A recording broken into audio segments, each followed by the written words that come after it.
ఉమ్మడి ఆంధ్రప్రదేశ్ మాజీ ముఖ్యమంత్రి తెలుగుదేశం పార్టీ వ్యవస్థాపక అధ్యక్షులు నందమూరి తారక రామారావు 101వ జయంతిని పురస్కరించుకొని వాకర్స్ వెల్ఫేర్ అసోసియేషన్ ఆధ్వర్యంలో వివేకానంద నగర్ కమాన్ వద్ద ఎన్టీఆర్ కాంస్య విగ్రహానికి పూలమాలలు వేసి ఘనంగా నివాళులర్పించారు। ఈ కార్యక్రమానికి షేర్లింగంపల్లి శాసనసభ్యులు ఎమ్మెల్యే అర్కపూడి గాంధీ హాజరై ఎన్టీఆర్ విగ్రహానికి పూలమాల వేసి నివాళులర్పించారు।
మహానుభావుడు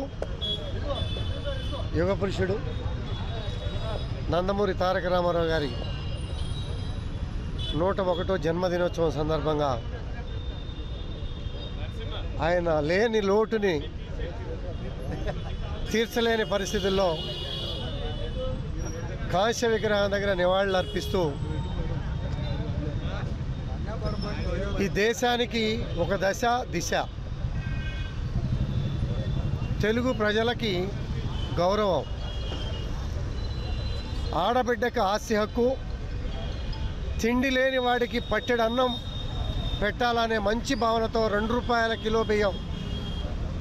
ప్రపంచంలోనే మొట్టమొదటిసారిగా తెలుగు రాష్ట్రాల్లో అమలు చేసినటువంటి గొప్ప నాయకుడు, అటువంటి మహానుభావుడు 101వ జన్మదినోత్సవం సందర్భంగా ఈరోజు వివేకానంద కాలనీ వాకర్స్ అసోసియేషన్ మిత్రులు, శ్రేయోభిలాషులు, అభిమానులు అందరూ వచ్చి ఇక్కడ నివాళులు అర్పించే సందర్భంగా ఇక్కడ రావడం జరిగింది। ఎన్ని చెప్పినా, రోజుల తరబడి ఎన్ని చెప్పినా కూడా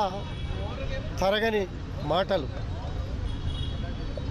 ఆ మహానుభావుడు తీపి గుర్తుల్ని గుర్తు చేసుకుంటూ ఈ కార్యక్రమం చేసుకుంటా ఉన్నాం। ఈ కార్యక్రమంలో భాగంగానే ఈరోజు ఇక్కడ అందరూ కూడా